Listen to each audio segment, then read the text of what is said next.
10 years ago, I was sitting in my college apartment senior year at Brown University when I first learned about human trafficking from a local newspaper article. In that article, there was a detective who talked about 6 women who were brought in from Asia, forced into prostitution. Human trafficking is one of the most underreported and underfunded issues in the U.S. An estimated 200,000 American children are at high risk for trafficking in the sex industry each year, with the average age of 13 for those affected. To help fight human trafficking, LexisNexis has announced the donation of its technology to the D.C.-based Polaris Project, one of the largest anti-trafficking nonprofit organizations. And joining me now live here in the studio are Haywood Talcove, Chief Executive Officer of LexisNexis Special Services Incorporated, and Ambassador Mark Lagon, Executive Director of the Polaris Project. Gentlemen, thank you both. Resources that may be in their area, so we might be connecting them to service providers that can offer them emergency shelter, or service providers that can offer them counseling service or transportation assistance. A trafficked victim narrowly escapes her pimp and begins her desperate search for help. She's alone, she has no friends to turn to, no family to call, and is too frightened to contact law enforcement. There's no time to pause, and each passing minute is essential to her survival. If she does not act quickly, there is a high chance that someone would recognize her and bring her back to her pimp, who would most certainly punish her severely for her attempt of escape. What can she do? Who can she call? Where can she go to for immediate help? The number 1-888-373-7888 is a widely recognized hotline, also known as the National Human Trafficking Hotline, serving as a beacon of hope for victims and survivors. This hotline, which is operated by Polaris Project, was laminated to provide assistance, hope, and resources to those directly affected by human trafficking. Polaris established its presence through its close collaboration with governmental agencies and marketing of its hotline in settings such as bathroom stalls, at the airport, or local salons through a single message: if in distress, call this number. Today, one would think that Polaris Project would be a reliable organization for immediate rescue and resources. But is it really? Muchachos y muchachas, welcome back. And for those of you that are new to this channel, hello, my name is Natalie Denise. I am a 10-year anti-trafficking volunteer, and I dedicated my time, my effort for the past 10 years in different respects in anti-human trafficking, whether it was street outreach, cantina outreach, volunteering at safe houses, whether for children or adults, mentoring survivors, as well as educating in human trafficking subjects, and then also surveying the border for child trafficking within the influx of the migration crisis going on right now. So as you can hear, I've seen a lot, and I think I am rightful to say that I have a very unique perspective about combating trafficking and caring for survivors. So about 10 years ago, God really laid it on my heart that He wanted me to start a ministry of my own in anti-human trafficking. And there were a lot of areas that I had an opportunity to go into, whether it was aftercare, rescue, education, the list goes on. So I really had to press in and hear again from God, what exactly do you want me to do? What areas do you want me to serve you in? And so He told me He wanted me to look at the industry holistically. Now, the anti-human trafficking industry is a big one, okay? So that is not an easy or simple feat. It was then where I attracted some of my very early ministry partners, one in which this incredible woman, she does anti-human trafficking work, rescues victims off of the street. She risks her own safety, money, resources. Sometimes she is without resources, and she still goes in to make these moves for the victims. And I had this incredible woman become interested in this ministry project in which I told her, this is what we're going to do first. We have to survey the industry for what it is first and identify the gaps or the corruption, the problems that might exist. And I personally, that was genuinely delivered on my heart because I didn't even know what that meant. And it was the day that she said, you should look into the National Human Trafficking Hotline. And I was taken back. The National Human Trafficking Hotline. You mean the one that is touted by pretty much everyone, that is painted on billboards and put on signs everywhere, handed out with little cards? You mean that hotline?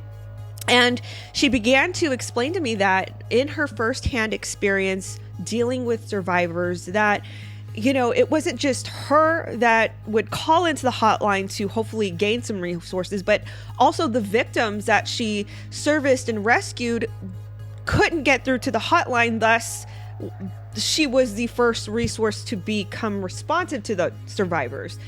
And so immediately I was intrigued. I needed to find out what the heck was going on. And as I started to look at this gargantuan organization, which is Polaris Project, that runs the National Human Trafficking Hotline, I knew I needed reinforcements. And so once again, I acted on faith and I put a call out there for research volunteers on my social media, and people answered the call. Not many people, but some people answered the call. These people that did the work, and not only did the work, they saw it through for the past 2 years of all of the arduous research and data mining, all of these things to reach this big illustration of how Polaris Project actually runs their operations and how the National Human Trafficking Hotline could possibly present itself as a conflict. I just want to really quick give a quick thank you to my team at Counter Trafficking Alliance, because I'm telling you, these ladies are absolutely amazing. Every single one of them that stuck it through and had faith in the project, had faith that this was something that God wanted them to expose and to put all their effort into. And truly, it took so much heart, sweat, and tears to get this project through to you guys. And finally, we were able to publish it. So thank you, ladies, so much for sticking it through. We literally began with nothing, and just having the hearts, the souls, the hands and feet of Christ just come together and work on this project is just truly so touching. So ladies, thank you so much. With that being said, this is the National Human Trafficking Hotline, Polaris Project, an open source investigation.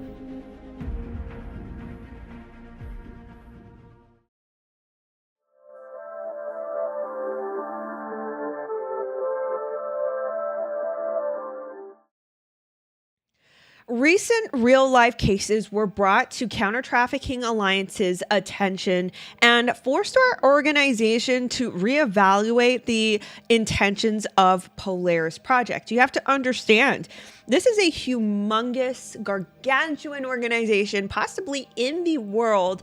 It's federally funded and with massive amounts of money, donations, and especially the federal grants. The dependency on this hotline has to work. This has to be a very self-sufficient hotline, and it has to work for victims. These testimonies range from actual victims or families of victims who interfaced with the hotline, local organizations who attempted to collaborate with Polaris, and reviews from previously employed staff members. As a result, this report was conceived. The content within this report were framed around a single question regarding Polaris Project's resource and money allocation and how it directly served or failed to serve victims and survivors. Counter-Trafficking Alliance's mission is to eradicate all variances of human trafficking. And one of the methods to fulfill that mission is through investigative audits of similar organizations within the industry intended to meet the needs of trafficking victims and to inform that grade to the public. With so many other subjects at higher priority by the media, often trafficking survivor voices are muffled and silenced without being given a platform to collectively speak on. Slight clues have intrigued us at Counter-Trafficking Alliance by being offered some traces of insight that the National Human Trafficking Hotline might not be as helpful as it advertises.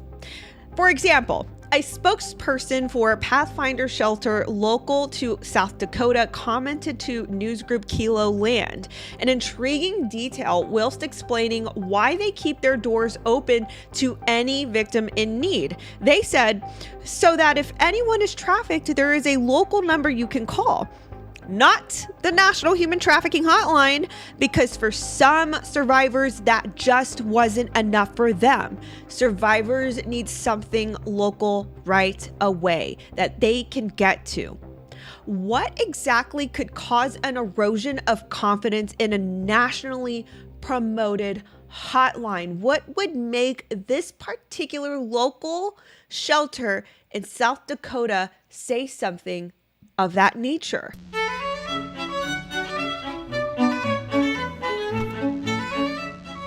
Polaris Project was started in 2002 by Derek Ellerman and Catherine Chon shortly before graduating college at Brown University. Upon learning about modern-day slavery, it was beckoned upon them to do something about it. They incorporated themselves as Polaris Project, entered an entrepreneurship contest at their college, and won second prize at $12,500.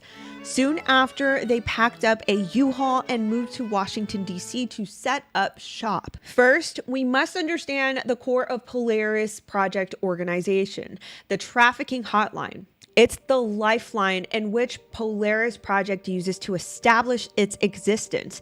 Therefore, it is imperative for the hotline to operate at its most efficient, with trained and adequate staff members, easy access to services, and readily available assistance. If there's an increase in call volume or reports of trafficked victims, it is expected for Polaris Project to refine its operations to meet the needs of its core subjects. Polaris describes its hotline in a Hotline Catalyst program report as a sound framework, which was used in similar anti-trafficking hotline programs for Canada and Mexico. It reads like this: hotlines are inherently complicated operations requiring human trafficking, technology, data, advocacy, and policy acumen, all working in sync to build a trusted resource that can both reach and serve survivors. When done well, the effect reaches far beyond the work done on individual cases, providing a focal point to catalyze a national anti-trafficking movement across all stakeholder sectors. Polaris's Hotline Catalyst program offers specially designed, proven tools, trainings, practices, knowledge, and standards related to designing, developing, and operating effective, sustainable, and victim-centered national human trafficking hotlines.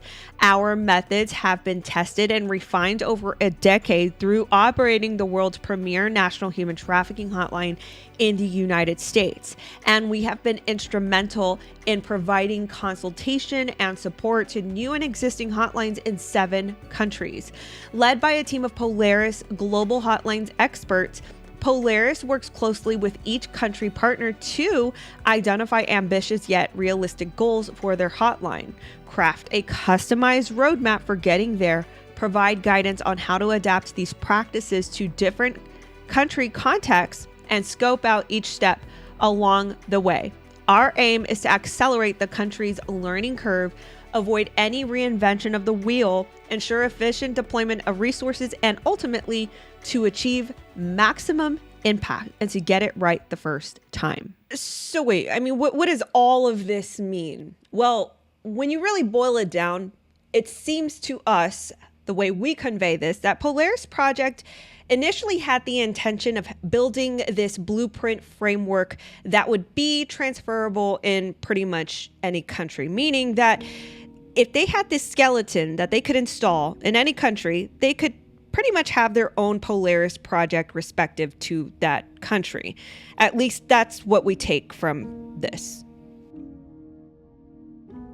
So what exactly does a user journey look like when one calls in to the National Human Trafficking Hotline? It's briefly described as the following.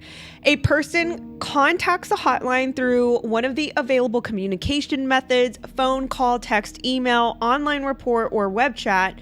Number 2, an advocate answers the phone and may ask specific questions depending on the victim's status.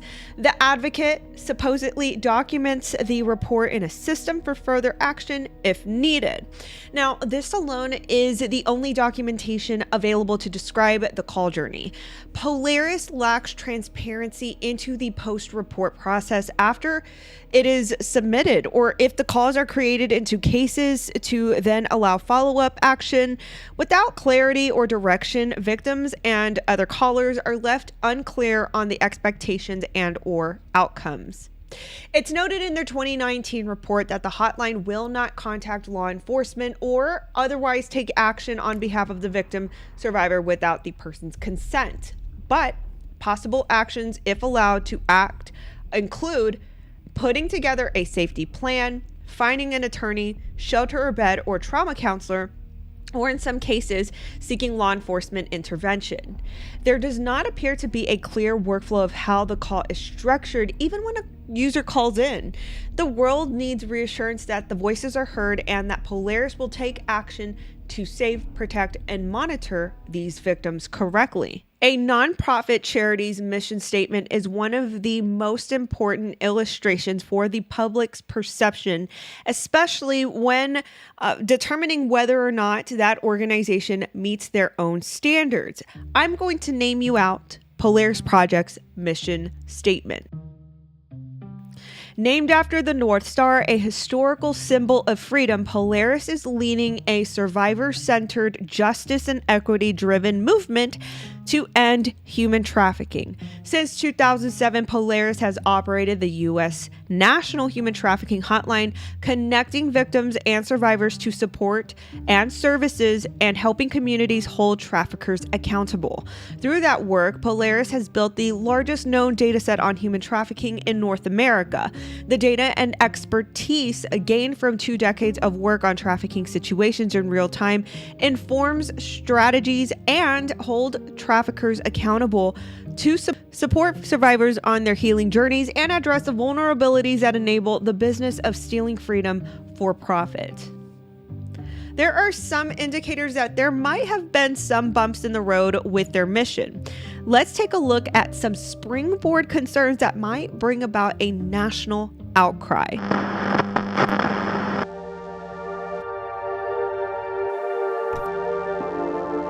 On February 27, 2023, the National Association of Attorneys General wrote a critical letter to congressional leaders, declaring an issue detected with the National Human Trafficking Hotline. The letter drafted was a bipartisan submission on behalf of 36 state and territory attorneys general. It reads, "Dear Majority Leader Schumer, Minority Leader McConnell, Speaker McCarthy, and Minority Leader Jeffries, it has recently come to our attention that the National Human Trafficking Hotline, which Congress has funded for 15 years, is not reporting tips of adult trafficking to state law enforcement, except under the limited circumstance where the victim self-reports and affirmatively consents to the hotline making the report. Not only do we believe this action contravenes one of Congress's intended functions of the hotline, but we believe it disrupts the federal-state partnership to end human trafficking and help its victims."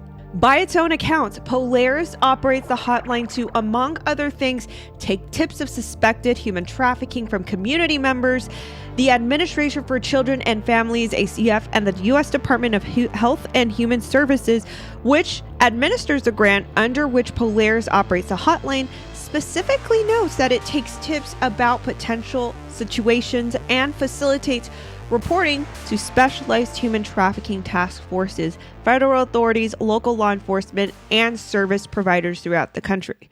So this is immediately startling that 36 out of 50 official states of the United States, 36 of these attorney generals, they penned, agreed, and signed this letter to congressional leadership, all agreeing, once again, I just have to repeat, bipartisan agreement that there is a problem within the National Human Trafficking Hotline. Do you understand how humongous this is, especially in today's day and age where we don't really agree on anything, right? But this is the type of teamwork I love to see, where bipartisan attorneys general or any stretch of the pond within our political sphere, that they would actually agree on something that is important, human trafficking, and eradicating it, and that there is a kink in the system that is preventing it from getting resolved. This is monumental. You see, since 2007, by Congress-authorized funding, Polaris has operated the National Human Trafficking Hotline.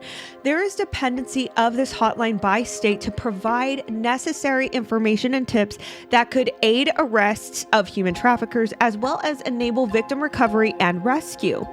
It was expected that Polaris would forward these tips over to law enforcement, but would only do so in cases where adult victims were in limited circumstances. So I don't know if that means that these victims were in extreme circumstances, that they literally needed the advocate to make that decision for them to report it to law enforcement, or what, but that's what the letter stated verbatim. If you've ever crossed paths with a National Human Trafficking Hotline sign, it maybe hangs in a bathroom stall, or is painted on a billboard, or is hung up in an airport hallway. One would read this sign and immediately think this is a promising offer for rescue help and or immediate resources. The usability for this hotline and its portrayed purpose is crucial for law enforcement's work. This is a quote from the letter. Those tips are crucial to catching criminals, to recovering victims, to uncovering evidence of broader trafficking operations, and more. Those tips help local and state law enforcement to end human trafficking and help its victims. It was actually Attorney General Lynn Fitch of Mississippi who met with the CEO of Polaris Project, Catherine Chen, over last summer to discuss the infrequency of the hotline reporting adult victim tips to law enforcement. You have to understand, time is of the essence with crime tips, but in the world of combating human trafficking, these types of crime tips could determine the timing of trafficker arrests and the timing of victim recovery. I have to repeat that. This is why the immediate relay of this type of information is critical within the timing processes of the investigation of law enforcement. Signatories of this Attorney General letter cited that law enforcement would sometimes get human trafficking tips 1, maybe 2 months after the initial tip was reported to the National Human Trafficking Hotline. Now that you understand that, get this. This is a quote from the letter. During last summer's meeting with Miss Catherine Chen, informed General Lynn Fitch that the hotline was beginning to transition away from serving as a tip line to concentrate more on connecting survivors with resources.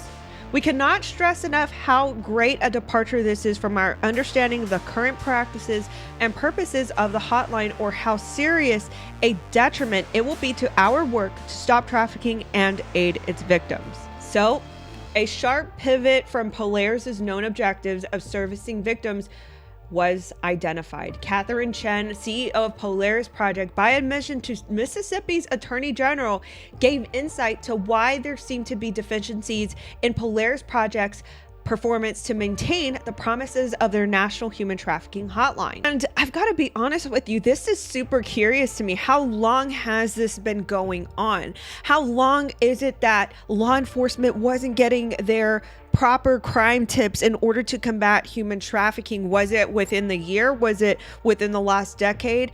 How can we find out? And, you know, this is the most frustrating part of our investigation, because once again, we're a small team of researchers that discovered all of this and compiled a even bigger illustration to a bigger conflict and problem with this hotline. But this is just one of them.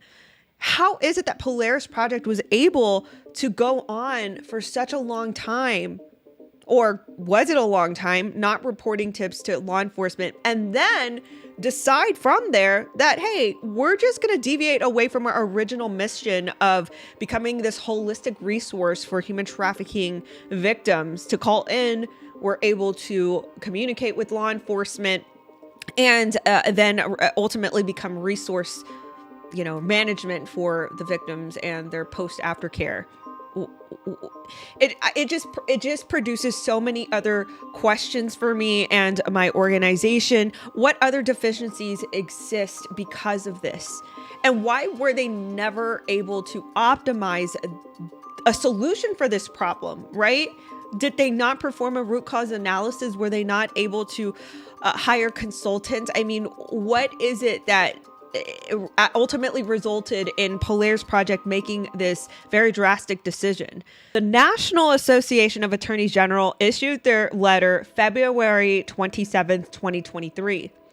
Now, if you notice at the bottom of this letter, they CC'd Catherine Chen, the CEO of Polaris Project, to that letter. So she was informed that this letter was going to congressional leadership. That's why I think 2 days later, on March 1st, 2023, Polaris Project issued a press release in what seems to be an attempt to clarify and address the National Human Trafficking Hotline's role in survivor services. I'm just going to preface this press release to you that I'm not quite sure if Polaris Project was trying to gaslight the public because of the content in which they started out with.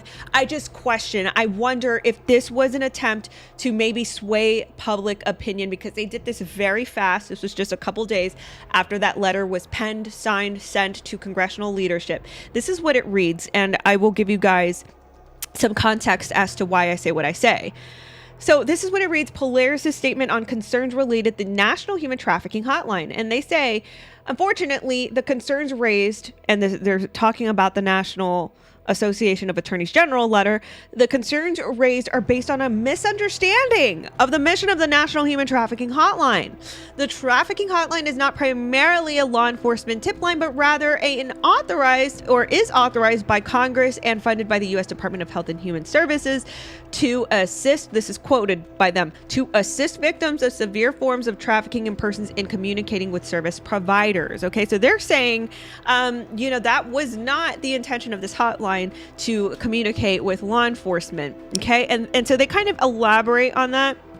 Of course, they go into details like, victims are scared to talk to law enforcement, things like this, and that they are mandated reporters. So therefore, if children or minors are calling into the hotline, they are mandated to report that to law enforcement. Now, what I find very interesting, cited in their letter right here by its own accounts, Polaris operates the hotline to, among other things, and they quote, take tips of suspected human trafficking from community members. And then they cite the Administration for Children and Families and the HHS, which it says, which administers the grant under the Polaris, operates the hotline, specifically notes that it, quote, takes tips about potential situations and facilitates reporting to specialized human trafficking task forces, federal authorities, local law enforcement, and service providers throughout the country. So who is telling the truth here, right? That seems to be a direct conflict of the mission of the National Human Trafficking Hotline.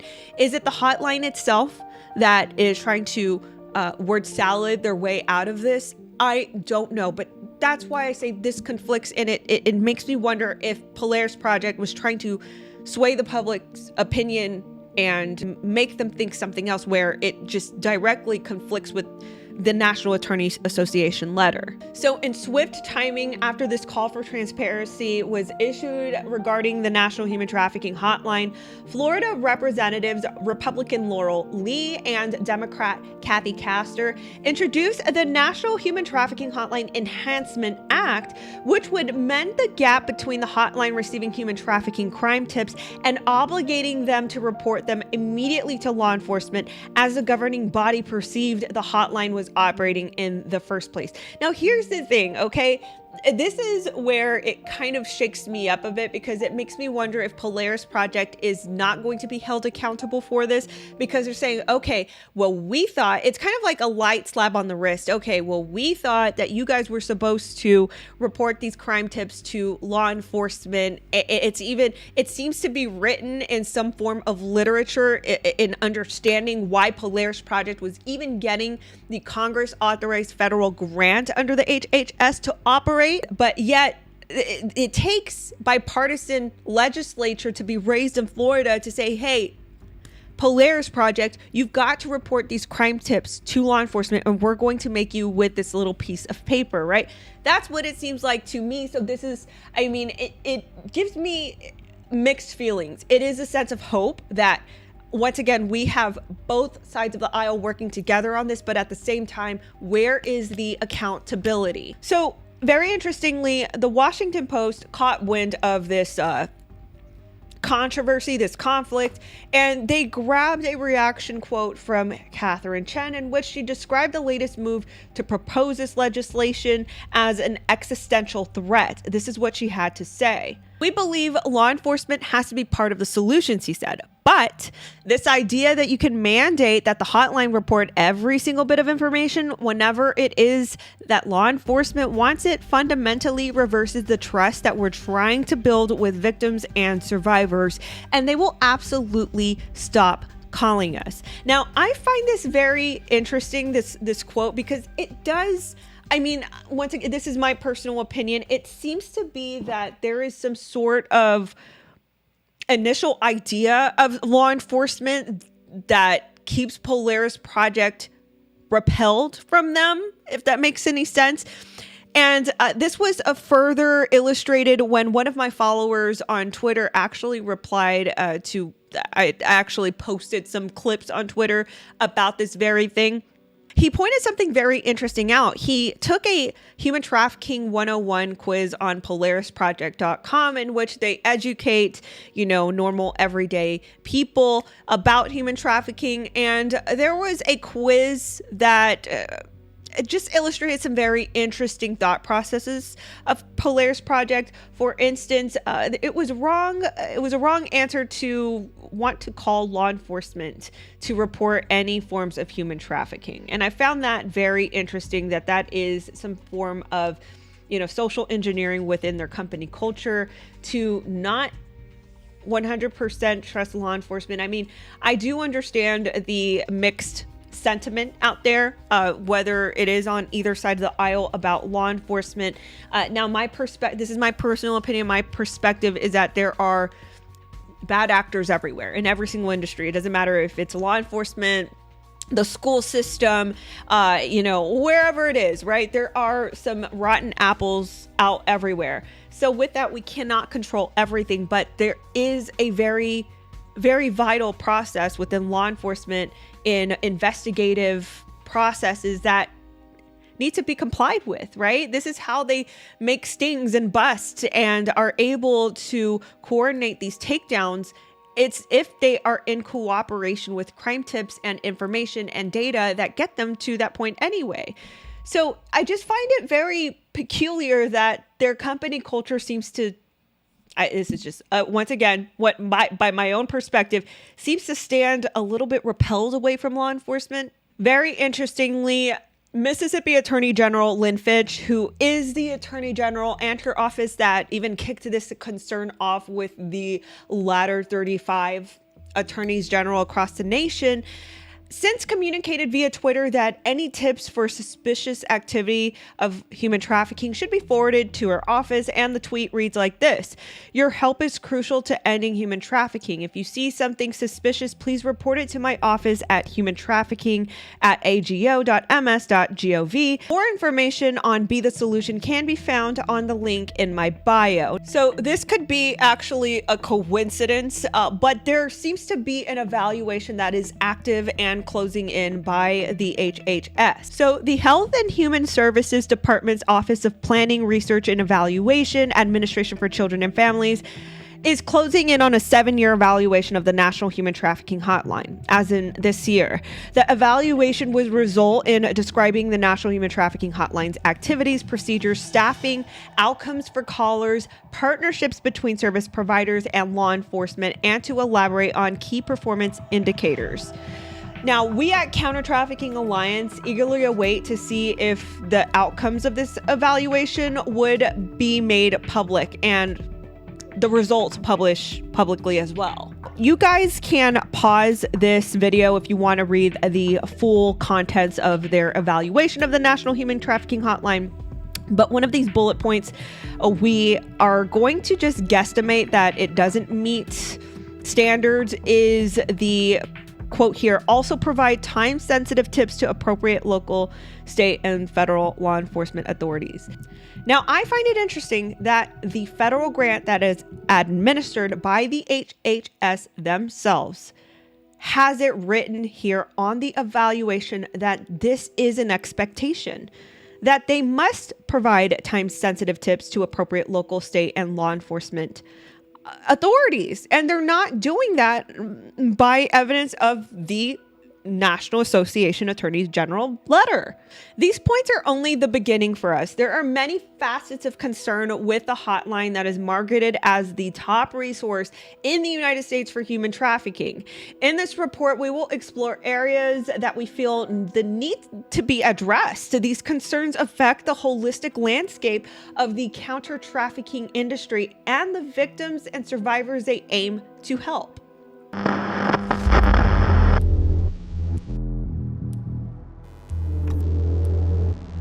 So we just explored a springboard of concerns regarding the federally funded National Human Trafficking Hotline.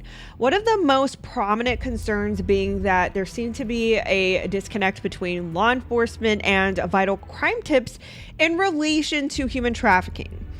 In this section, we pivot to a related and troublesome scope: victims having trouble reaching the hotline.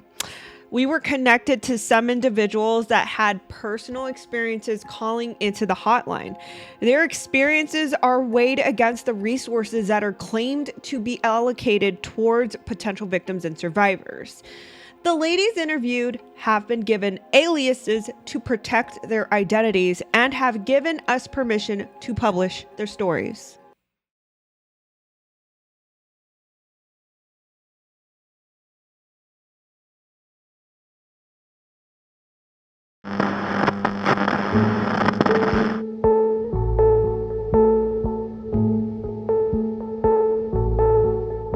Jessie is the rescuer of Maria. Jessie is an active woman of faith. She participates in street outreaches to support and feed the homeless. One day, one of her ministry partners, Jake, made her aware of a young lady that was known to be in a dire situation of some form of abuse. Jessie went out to talk to the young lady who had been panhandling at a shopping center nearby and learned her name was Maria. Jessie described the state that she found Maria in. Her clothes were worn down. She was wearing a tattered wig. She was skinny and malnourished and even had a busted lip. Jake, her ministry partner, always made it known to Maria that if she ever needed food, a shower, or any basic necessities, she could reach out for him to help her. Jessie spoke to her that day and encouraged her for a better life by telling her her worth and God's plan for her. And Maria seemed to be very moved by those encouraging words and cried. They parted ways for the day and Jessie went home. That night, Jessie could not stop thinking about Maria's condition, how impacted and moved she was. The soonest she was encouraged, Jessie felt compelled to outreach again. She and her fiancé drove back to where they found Maria. Shocked to see Maria panhandling again, Jessie greeted her and gave her some charitable gifts and offered to buy Maria dinner at a local diner. Maria refused the dinner on the account that she was required to stay out to panhandle for money. She had a quota that she was obligated to meet. Jessie later received a phone call from Jake, her ministry outreach partner, that Maria was with him and seeking emergency help. It was there where Maria admitted that she was being forced to panhandle by her relative and work for them in his workshop for extensive hours with no pay. She would get physically abused by her relative if she fell asleep from overnight hours in the workshop or didn't collect the required quota while panhandling. Jake relayed this to Jessie and she decided to help. After providing Maria with safe temporary shelter, Jake was told that Maria's abuser was searching for her. Jessie knew her priority was to get Maria to safety and find a living situation as soon as possible. With her fiancé's agreement, she took Maria in momentarily until something more long-term became opportune. After some time allowing Maria to recuperate and rest, the search for a rehabilitative aid began. Jessie called the National Human Trafficking Hotline with the intention to receive aid and resources for Maria. Jessie and Maria both waited for a total of 48 minutes. Jessie made the first attempt, and despite the automated call prompt emphasizing large call volumes and wait times, both Jessie and Maria continued to stay on the line with hopes of finding housing. Finally, after 5 minutes, the cue music stopped and Maria updated Jessie that it appears that they might get in touch with someone. Are you hungry at all? Yeah. Did you know you can access state-specific statistics and information about trafficking on our website? Visit www.humantraffickinghotline.org.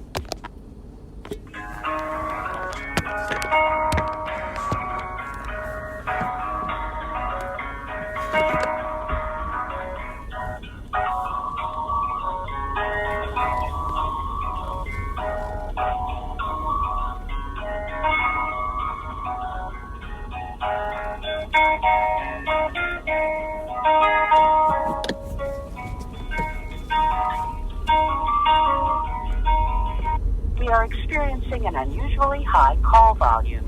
Your estimated wait time is more than 10 minutes.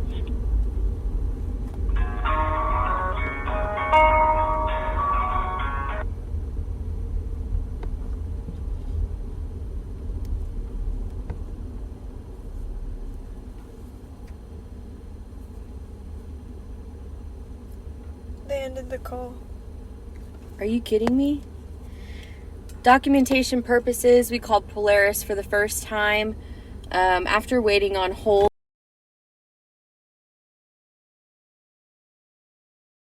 Then the call was abruptly ended. Stunned, the ladies attempted a second time. Again, the prompt was heard and the ladies are forwarded to a hold once more. This time the call hold lasted 40 minutes. And once again, the line appears to be picked up. The line was terminated again.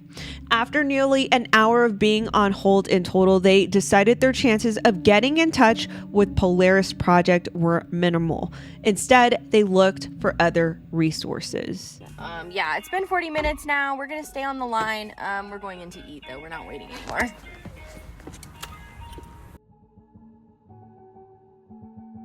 Now, what you just heard was just a few seconds, a few snippets of the recording. You can go to countertraffickingalliance.com if you want to listen to it in full. But I want you also to see the call log screenshot here where it demonstrates that they did wait in total of 48 minutes for someone to answer. I just want to emphasize how dangerous this could be for a victim because they don't always get that much time, and if they do, it's a quick chance that they have to outreach to somebody. I also want to just illustrate to you that these victims are in a certain state of mind, okay? They are in a fight to get out. It takes a lot of courage. It takes a lot to muster to want to break out of that trauma bond. Okay, this is a whole psychological thing as well as a spiritual bond, but they muster that much to even get to the point where they want to call out for help. And the fact that it takes them that long to even reach somebody to answer the phone is probably painstaking to them.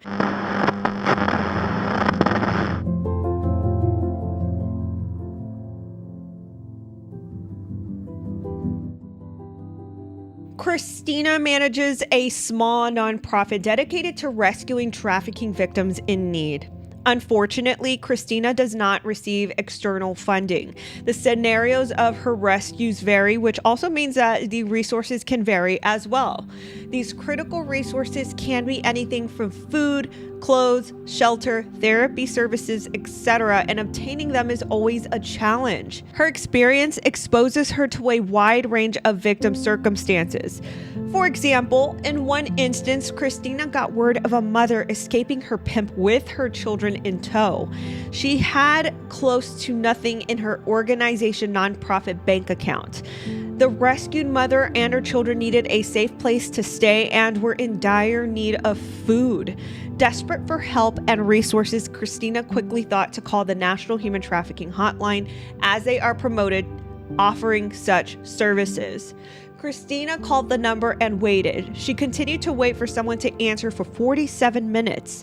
Frustrated, she hung up and tried again.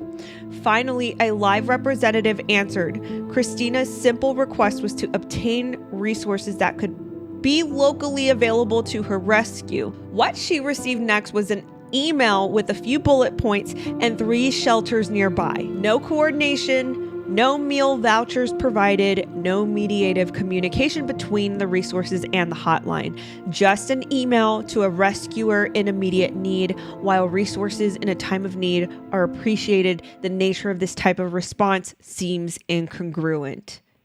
So Christina, who owns this nonprofit, who actively risks her safety, her money, and her resources, all of that, just to rescue victims off the street, in one scenario had an instance where she didn't have the resources and she called the hotline, and what they could provide was an email with bullet points. Like, I can't even get it out because it's so ridiculous.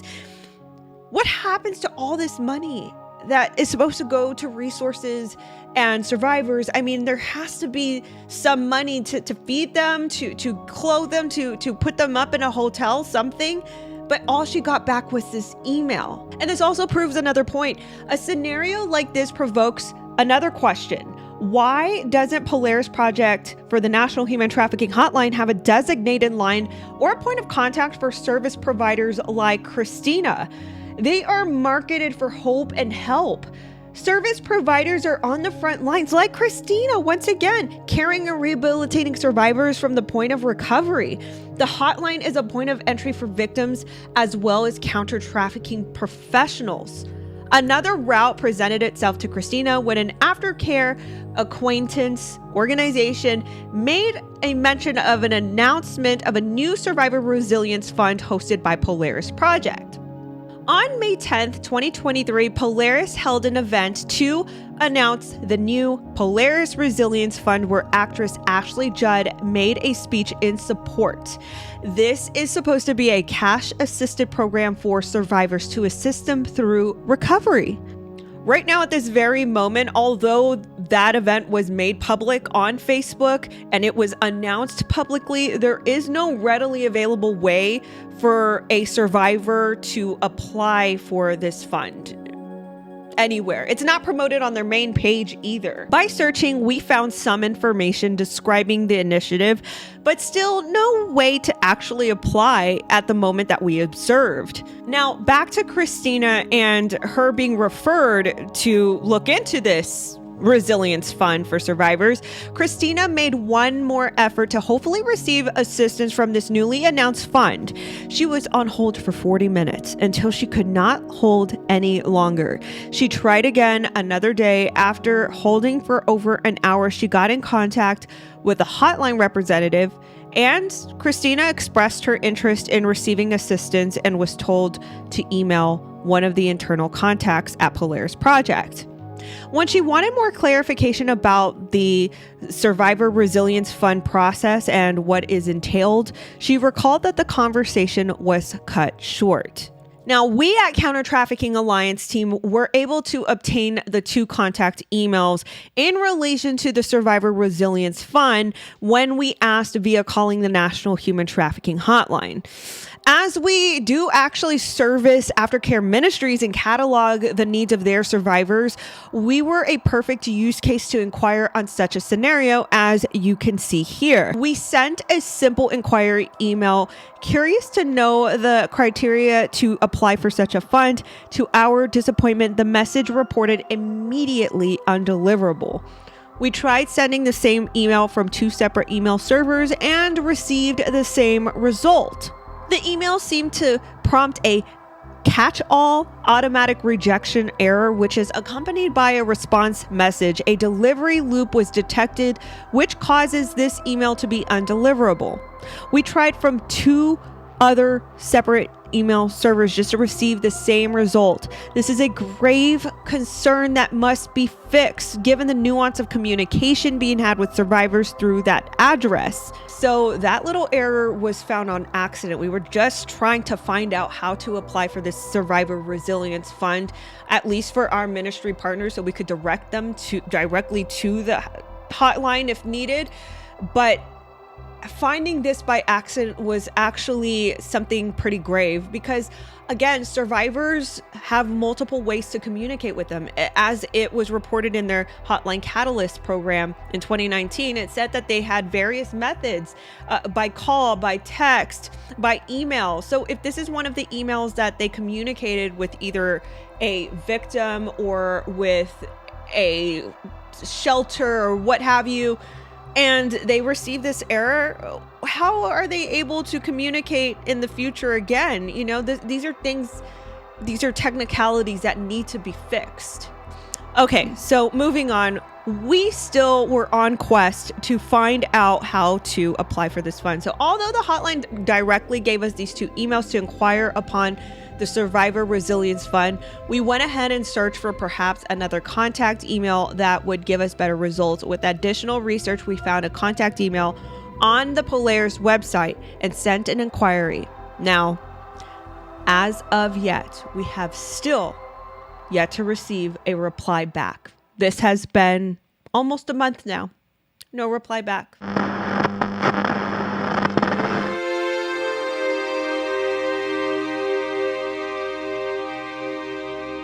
Alice is the mother of Janet. Alice answers the phone. She is soft-spoken and begins to recount her experience.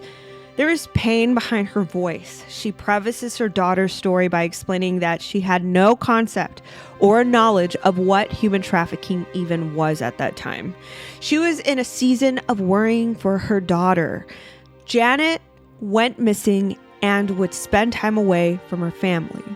Alice called the National Human Trafficking Hotline and explained her worries for her daughter's safety at the time, giving them symptoms of her absence. The feedback Alice received from the hotline was that there was nothing that could have been done at the time if Janet would not willingly leave her trafficking situation. But in the case that she did, Alice could call the hotline back on her daughter's behalf. So Alice made second contact with the National Human Trafficking Hotline about a year later. Janet's trafficker had transported her through various states and had finally called her mother at a chance that she got away from him. Janet stressed to her mother that if her trafficker found her, he would kill her. Having been transported so often, Janet didn't even know where she was when she called her mother immediately. Alice advised Janet to go find the nearest person and let them know she needed emergent help. Janet found a security guard and went into safety momentarily. Whilst Janet was being accommodated by the security guard and eventually the police, Alice was on the phone with the National Human Trafficking Hotline. Police arrived on the scene and arrested the trafficking suspect. Alice, trying to find resources for her daughter through the hotline, found herself unsuccessful. The National Human Trafficking Hotline did not have the resources for Janet in the area for which her daughter was rescued. The police questioned Janet for hours into the early morning. Janet was hungry and traumatized. The only thing offered to her during those long hours was a bag of chips. The police took her back to the same motel she was trafficked out of, and later arranged a contact from a homeless shelter to accommodate her. Alice, without any help or assistance, paid out of pocket for Janet her daughter's travel. Janet then got home thinking she could put this horrible experience behind her. But then unexpectedly, her trafficker was bailed out days after his arrest. Shortly after his bail, Janet went missing. In a panic, Alice called the police and explained her daughter being forced to leave against her will. When an officer arrived at Alice's home, she explained at the scenario that police officer was more so trying to pacify her at that moment without any prescribed actions or resolve. Because of this, Alice tried the National Human Trafficking Hotline again.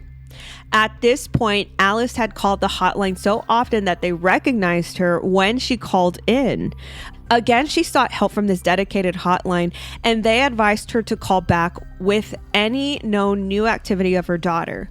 Alice tracked her daughter through Backpage.com. Now, this is a website that has since been seized by the FBI, but this used to be a posting site where sex workers and traffickers would post for sex work. So she would track her daughter on Backpage.com and would call in all the activity she observed as advised by the human trafficking hotline many times. Alice tracked every single movement as she would observe her daughter being featured in various ads day by day, state by state. Other intricate details that were given to the National Human Trafficking Hotline through communication Alice would have with Janet, as such as license plate numbers, hotel names, hotel numbers, timestamps, etc. One day, when Alice called in to report more of her daughter's activity to the National Human Trafficking Hotline, including her daughter's latest ad on Backpage, she was then advised not to call in any longer. The hotline representative noted that they were turning this information over to the FBI. Frantic, Alice called the FBI to verify if a case had opened on her daughter's behalf. No such case was started, according to the FBI. After checking thoroughly, it seemed to be that the hotline got her to stop calling in. Days later, Janet was thought to be murdered by her captors, causing devastation to Alice. All her attempted efforts to save her daughter to be overthrown into an unsolved mystery. After some time since her daughter's tragic mystery, Alice decided to start a nonprofit herself. Hoping that the hotline may have improved since her previous efforts to help her daughter, Alice tried again with future scenarios of rescue and needed resources. Sadly, Alice was faced with disappointment. She recounts holding for a representative to answer for unreasonably long periods of time. Ultimately, the final time calling into the National Human Trafficking Hotline for Alice was in turn of trying to get a survivor to a safe place out of her state. The survivor was being pursued by her traffickers, so this was pretty immediate of an ask. The National Human Trafficking Hotline attempted to place the victim within the same state in a safe house that was no longer operational. To this day, Alice is very confused about the internal operations within Polaris, who owns the National Human Trafficking Hotline, aside from the many failures and insufficiencies to receive help through the hotline. One of her major concerns is the information and data she fed them. Where did it all go? How does the information get used or documented? Who obtains access and who receives this information? Plagued with unanswered questions, Alice copes with the loss of her daughter, hoping that a mother never experiences the similar fate.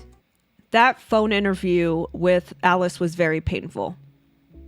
It was very painful in the respect that there was a lot of pain behind her voice, and a lot of pain in the fact that she even had to retell and recount that horrific story about her daughter. But even more so that she had to do it for the fact that it was just going to get swept under the rug. And it makes me wonder how many stories are out there that are replicas or very similar to Alice and Janet. How many survivors could there have been out of these scenarios if there were sufficient resources and sufficient advocates that answered the hotline? if there was an actual fleshed out process to rescue and to recover these victims out of human trafficking. These are all mysteries, by the way. These are tragic problems that currently exist right now in 2023. They're only being excavated because we decided to take this under our observations, under our research. I mean, this was something that had to be illustrated for you. This is just one story.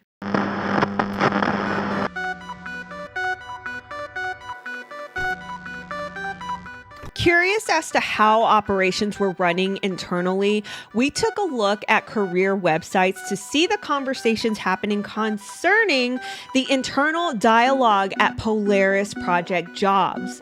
Off the bat, it was not an overall positive outlook. Current and former employees alike echoed multiple common denominators amongst various ratings that seem to illustrate perpetual failures within the Polaris Project system of operations. Many repetitive themes consisted of poor leadership, biased promotion, growth limitations, understaffing, overworking, high turnovers, and low pay. So going through these employee reviews, we're just going to read out quotes of some highlighted parts we found important. But by all means, if you would like to pause this video and read the entire review, you can. Or once again, this report is available at countertraffickingalliance.com. You can take all the time to read this as you may. Headline: if you value your mental health, do not work here. 1-star review. I do not see this organization heading in the right direction at all. Find a different org if you do not want to have a career that feels like a downward spiral. That's a lot. I mean, even guys, this is a very heavy and dark industry. So I would imagine, and as you can read in the prose about this review, it says, you will learn a lot about human trafficking depending on who teaches the trainings. Coworkers are mostly like-minded and really accepting. To me, what that tells me is that people enter these jobs at Polaris Project with a passion to help human trafficking survivors, only to enter into a career, into a job where they don't seem to be appreciated. At least this is the first initial review we're going through, but you're going to see a reoccurring theme as we continue. Headline: gave me PTSD, 3-star rating. The hotline is almost like a sweatshop. Every call is timed and every micro task is monitored and timed by management. There's much lip service to well-being and mental health, but not even close to enough is systematically done to address the reality of dealing with some of the darkest nightmare situations that exist in the world. Once again, the mental health is mentioned here, and the headline reads that it gave this former employee PTSD. Once again, guys, this industry is a very dark industry to be in and to work in. And the fact that it does take heart and compassion to even enter in and want to be an advocate, right? And to stick with it. Mental health must be valued in this industry. Underpaid and overworked staff, 2-star rating. Someone please make this make sense. Leadership refuses to give staff raises and hire more people for the hotline. The hotline is functioning below capacity at all times. The CEO does not care and will make false promises all the time. They say that they do not have money to give raises, but it's not true. They just spend towards other things. And the ones who suffer the most, it's the victims who are waiting in line for hours and hours to get help, and advocates are not able to fully support them. This organization should not be allowed to run the hotline. And very interestingly, this particular former employee gave some insight to the salary increases, the stagnations in certain areas. Now, 2019, we can verify, but in 2022, because the 990 federal filings are not yet available to the public, we cannot verify this particular salary. But I just wanted to attribute that to this former employee's review. Now, this is what they have to say. In 2019, they say, The CEO's salary was around $150,000 annually.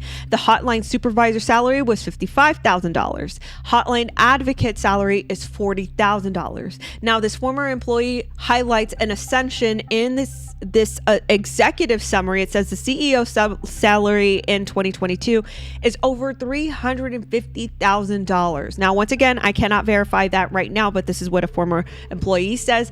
But with that in perspective, they also say that the hotline supervisor salary stayed the same at $55,000, and the hotline advocate salary also stayed the same at $40,000. As you guys will learn as we continue down the path of our research and report here, we're going to go through some financial expenditures, and I think that you're going to find that part interesting because we find something very similar that is detailed by this former employee. So we find that very interesting. And I think that is a valid criticism that, hey, we find ascended salaries elsewhere in executive salaries, but not the people who actually are on the field answering the calls, right? So just keep note of that. No leadership and poor planning, 1 star. Unfortunately, talented employees are often held back by over-controlling leaders. Leadership is poor with little experience outside of the organization and therefore lacking direction and real impact. Once again, it does seem to be a reoccurring theme where employees are pointing out, hey, look, we stay stagnant in our salaries, we stay stagnant in our training, in our mobility to move upward. There seems to be a common denominator where employees are not valued. And that's just an opinion. I don't know that for a fact, but I'm just taking that as an assessment from the former employee statement, as well as financial figures. Like I said, we're going to get to that point. Unsustainable, 2-star rating. Upper level management is dismissive of hotline employees and their needs. C-suite level is aloof and very disconnected from hotline staff. Good staff are worked into the ground with very little opportunity for upwards mobility or pay raise, leading to a constant exodus of the highest performers. Dysfunctional, 2-star rating. Polaris prided itself on being innovative and data-driven. It never applied this approach to examine and address its own failures. There was no drive to improve employee experience and in turn better serve its mission, decrease huge turnover rate and high burnout.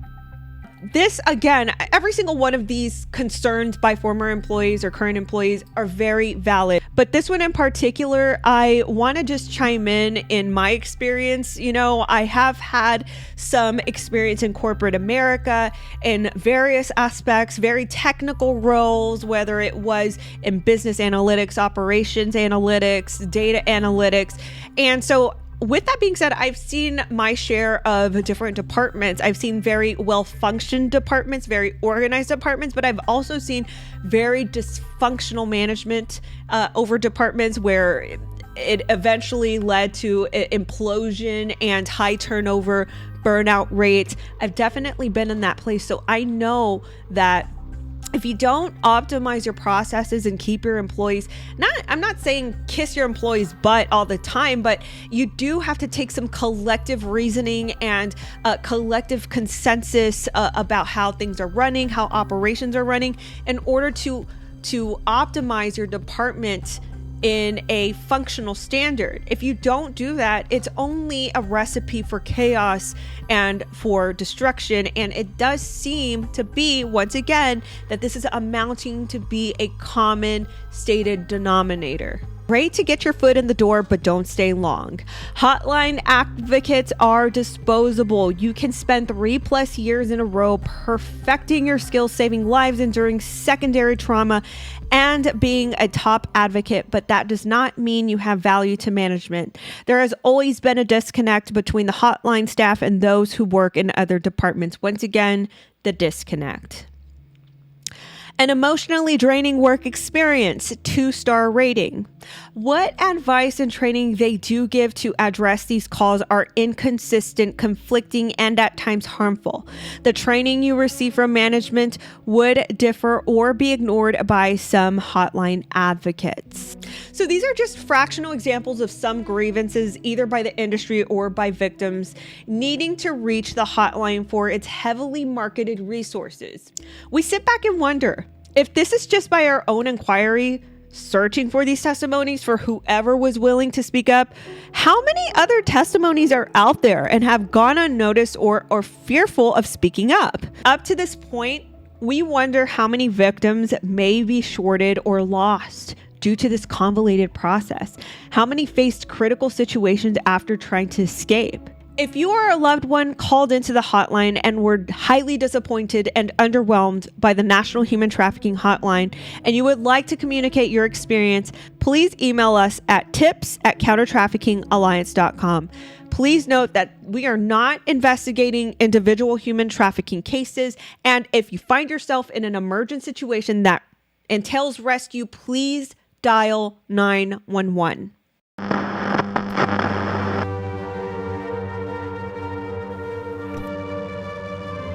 All right, so far we've gone through a national outcry, some initial springboard concerns that have been arised through attorneys general, through different lawmakers, and then we also went through some really personal testimonies and grievances of people who have called into the hotline or people who have worked behind the doors of Polaris Project.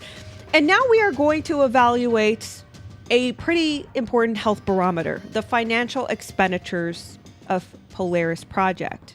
The Counter Trafficking Alliance research team were self-assigned to collect, dissect, review, and validate all resources and data in order to answer one question: how are funds allocated to support Polaris? And most importantly, are the funds appropriately addressing services created to assist and ensure the safety of trafficking victims? To confirm the credibility of any organization and its commitment to the mission, the best place to begin is the organization's tax returns. We examined Polaris Project's federal tax records year by year to possibly detect a pattern as to how these financial expenditures would help trafficking victims or programs directly. So we just like to illustrate some depictions of the total revenue for the last 5 years for Polaris Project. These are things like governmental grants, other contributions such as donations, investment income. There could be things like program service revenue. So that is, Polaris Project goes off and they give education in human trafficking and they earn commission from that. That can be considered revenue. Also, non-cash contributions. So let's go through that a little bit. Let's talk about corporate partnerships. Corporate partnerships are a way for corporations to sponsor cash value items or pro bono services to nonprofit charities. So in their 2019 annual report, Polaris Project did indicate that they do receive such report. As you can see in front of you, this is a table illustrating such partnerships and their rating based on the level of support they provided Polaris that year. Given these partnerships, it becomes a daunting task to reconcile what kind of revenue this belongs under. So let me be a little bit more clear. Non-cash contributions are supposed to be reported on a certain part of the 990 called Part 8, at least up to the latest, right? So I'm going to give you a really, really good example. In 2017, Polaris Project announced their partnership with Delta Airlines, along with a $1 million donation.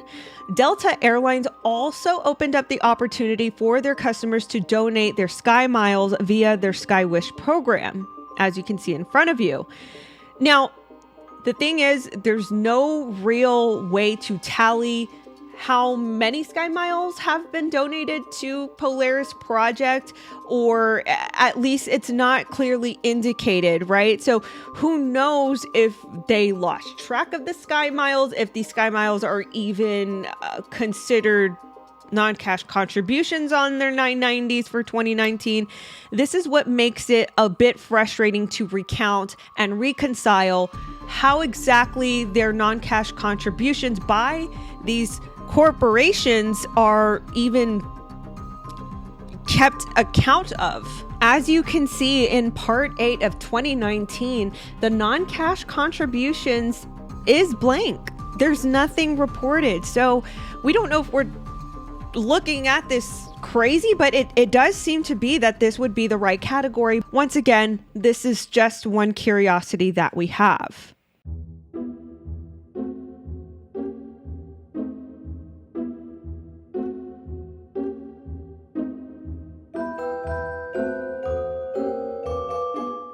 We will be reviewing several parts of Polaris Project's 990 forms. However, in doing so, let's just take a moment to understand the meaning behind functional expenses Part 9. Functional expenses is a bird's eye view one would make to know how an organization allocates and categorizes their money to accomplish their said mission.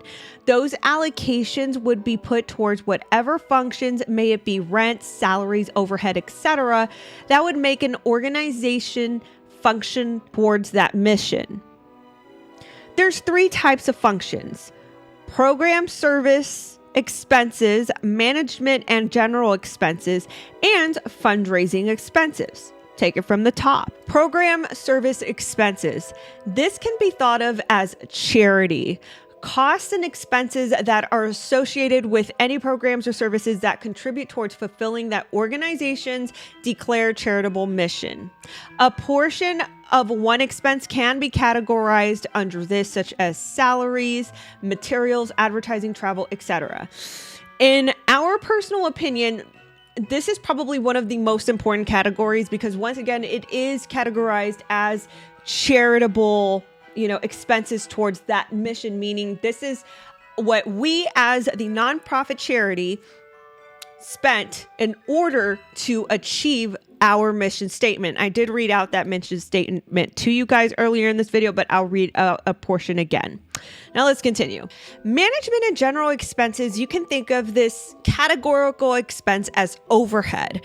Costs and expenses that contribute towards functions and operations of the organization, but are not necessarily directly contributive towards the organization's mission.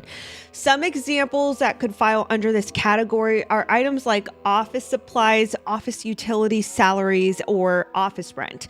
So it doesn't necessarily directly accomplish the mission of the said organization, but it does help with the mechanics of them moving forward. Fundraising expenses. These are costs and expenses that are directly related to the organization raising money. Some examples of this expense can be event costs, advertising, salaries, etc. So you can think of this as like galas or telethons or barbecue fundraisers, the list goes on. So any costs allocated towards that particular event or method of raising money for the organization.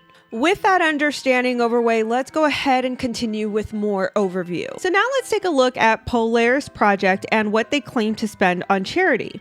Now, on average, what you see in front of you is the charitable expense or program services expense on the dollar. So think of it, for every dollar, this is how much we spend on charity.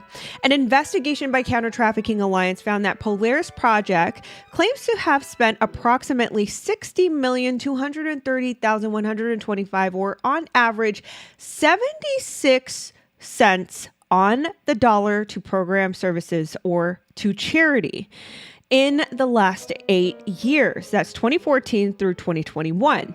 And on average, 79 cents on the dollar for all 19 years in operation. As a reminder, the mission of Polaris Project is stated on their website. Since 2007, Polaris has operated the U.S. National Human Trafficking Hotline, connecting victims and survivors to support and services and helping communities hold traffickers accountable. With this being reminded, we would expect that the average 76 cents on the dollar to do just that: connect victims and survivors to support services, as well as help communities hold traffickers accountable. We just explored through some testimonies and grievances that would illustrate otherwise. At least some survivors and aftercare professionals are not getting the sufficient resources they call in for. Also illustrated in our introduction, from what we can observe of the bipartisan Attorney General's letter to the congressional leadership, there are tangible concerns with the crime tips not being shared with law enforcement in at least 36 states because 36 attorneys general signed this letter of concern. That would be vital to human trafficking investigations. The other portion of their program services is the data repository and reporting. Keep in mind that this would include salaries and compensation. However, if there is at least some evidence that their measures are failing and need for it to require the eyes of congressional leadership, our question ensues how exactly their average 76 cents on the dollar achieves their mission. Now let's take a look at the salaries. Executive compensation totaled out to approximately $4,653,283 for the last 8 years, 2014 through 2021. $4,435,377 for the total compensation is seen between 2018 and 2021. A major spike. Odd that it would spike during COVID in the Latin years, where donations and charity received plummeted. According to their tax return, C-level executives were compensated surprisingly well. For instance, in this graph right here, you see Bradley Miles. He's a former Polaris Project CEO from 2010 to 2019. His compensation over the course of his tenure, he received significant bumps, especially in 2018, being the highest ever. Though this is a steady trend, it raises questions regarding pay. What is more imperative is whether Bradley Miles' leadership and the state of the organization justified this increase each year. While we have no way of knowing official reasons for the steep raise, we can reference a year 2018 overview and see that the year was read once again. What organization would authorize a pay raise during a deficit? The trajectory continues, preceded by Catherine Chen, who became the CEO and executive director of Polaris Project in 2020. She also continued the trend of an ascending salary. Okay, so let's step back and understand salaries, wages, and other expenses within the functional expenses to put this more into perspective. Knowing that salaries, wages, and benefits can be categorized 3 different functional ways: program services, management, and general expenses, and fundraising expenses. Our curiosity led us to look at these salaries and wages in proportion to the absolute total amount of all functional expenses despite category. So basically what we did was we uncategorized it from the 3 main categories, and we just wanted to see how much money was just being expensed in wages, payroll taxes, pensions, other salaries and wages, employee benefits, etc. We wanted to see how it fit under the payroll category as a whole. And so this is just a depiction of how we did it. Now, grants, as you would imagine it, would be that outbound money going towards an organization or individual that needs help from the hotline. So less than 1%, whether foreign or domestic, was going outbound in grants. But a lot of the expenses, as you can see, were actually expensed as salaries, wages, pension, etc., things that had to do with paying the employees. Okay, so I know that this is a lot, but let me just summarize it so you understand why this is such a big deal. So we just went through various grievances and concerns. For instance, the attorneys general across our nation, at least 36 states, are saying, hey, the hotline is not giving us the proper crime tips that are sufficient for our human trafficking investigations, hindering our jobs at combating human trafficking. That's one part that Polaris Project is failing at. And then more importantly, the personal testimonies and grievances, callers calling into the hotline, service providers not able to get through or get some sort of grant or funding for the survivors and victims that they're servicing. And then the wait time, it's on average about 40 minutes over an hour for a caller to even get through. And then there is the grievances of the former and current employees stating common denominators, understaffing, dysfunction internally, leaders not listening to advocates and field workers. Something is going on. So what we just learned right now is groundbreaking, because what we learned is that most of their functional expenses are being paid out to wages and payroll and benefits, things like this, basically what pays the employee. And that's not the concern here, right? Because it is essentially the service. This is the charitable service that they perform for the victims, if the victims could get through. So now, let's take it this way. Remember that review we went through of the employee saying, look at it through this perspective. Here is an advocate manager or supervisor at $55,000 and an advocate, regular advocate at $40,000 annually, and their salaries stay stagnant, but the executive level salaries kept increasing. That is what I want to illustrate to you all, that most of their expenses are going towards wages, but the wages are not increasing for the field advocates, they're increasing for the executives. This is crazy, guys. This is monumental. Once again, 990s will tell you a story about a charity and organization, and this is something that we cannot just sweep under the rug. This is crazy. This is the National Human Trafficking Hotline. So let's take a look at the organization's performance over the years and the health of its financial statements. In this graph, the total revenue documented in Polaris tax returns since its inception is illustrated, along with functional expenses and net income. Nonprofits such as Polaris rely primarily on public donations to generate revenue and secondarily rely on grants to supplement other areas of the organization, primarily to support program services. Generally, an organization that is financially solvent would have a positive total revenue and net income. When net income is negative or the margin is relatively small, it signifies that the organization's functional expenses are either too high or the revenue margin is not wide enough to offset the functional expense. So, for instance, in 2013, Polaris Project's total revenue was $5,647,686. And their functional expenses were $6,450,639. As a result, their net income was negative. Despite being in the red, CEO of that year, Bradley Miles, actually increased in salary compared to 2012.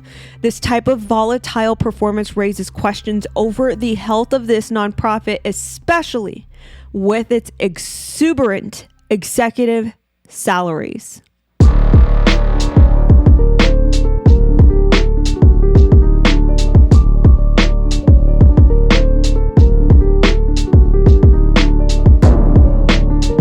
Upon our analysis, some observations grew curious as we identified a few differences between their publicized 2020 annual report and their 990 federal tax filing. In one instance, we see that their annual report details that they reported $8,903,741 in total revenue for the year 2020, including contributions and grants, program service revenue, and investment income. Now, on their annual report, however, it details that they had a total revenue of $15,999,766. A simple question is, why is there such a major difference? Recounting a few sections above, we reviewed total revenue breakdown and covered our curiosity with corporate partnerships. As we pointed out on the total revenue discrepancy above between the actual 2020 990 tax filing and the 2020 Polaris annual report, we want to direct your eyes to a line item: pro bono services. It seems to be a significant figure $6,576,282 indicated in their revenue summary. However, it is not clear if this portion is accounted for within any of their official total revenue categories within the actual 990 filing for 2020. Same discrepancy inquiry applies to total expenses. $13,135,393 is reported on the 990 tax form, while $19,204,980 is detailed on the 2020 Polaris annual report. Worth pointing out, there's a crossed out 2020 on the front page of the 990 form with an X and a 21 overriding the year. As you can see notated on Part A, it notates the tax filing year for is 2020. This was the 990 made available on the Polaris Project website. We would like to indicate that the bottom of this financial summary notates that the financials are pending audit completion and board approval.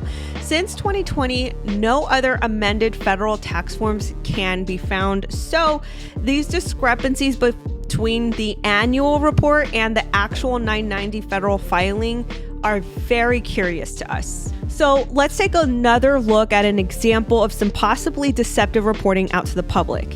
In 2012, Polaris published a 10-year retrospective look at the growth of the organization. Reporting on historical finances, Polaris listed out the latest decade's worth of revenue and expenses. The figures were reported out for 2004 were not accurate. As you can see, the original tax filing for 2004 reported total revenue at $465,215 and total expenses at $181,156. Polaris amended this filing in October of 2006. The amended total revenue was updated to $204,452 for 2004, and total expenses amended to $189,778. The 10-year retrospective was published many years since the amended filings, to which it is still published the original revenue and expense figures rather than the amended ones. On top of Polaris Project's mission to connect victims and survivors to resources, the other side of their mission statement highlights their faculty of data that consists of what is documented from calls to their hotline. But there's also criticisms that loom around the quality of data that Polaris reports. We will explore more of this within the data repository section of this organizational profile. These financial expenditures are only the emphasis within Polaris Project's key performance indicators. Our analysis seems to only scratch the surface of many questions that could be asked in regards to how these expenditures positively impact victims and survivors of human trafficking. Can some unexplained inconsistencies be somewhat of an answer to so many grievances, both internally and externally? In Part 2, we dive deeper. We flesh out connections, we identify possible conflicts of interest in relationships and funding, and most concerning, the subject of human trafficking data being processed within Polaris Project's system. If you thought this was bad, just wait until we give you the other half. If this has piqued your interest, you can support this work by liking, sharing, and subscribing. Until we see you in Part 2, take care and stay blessed.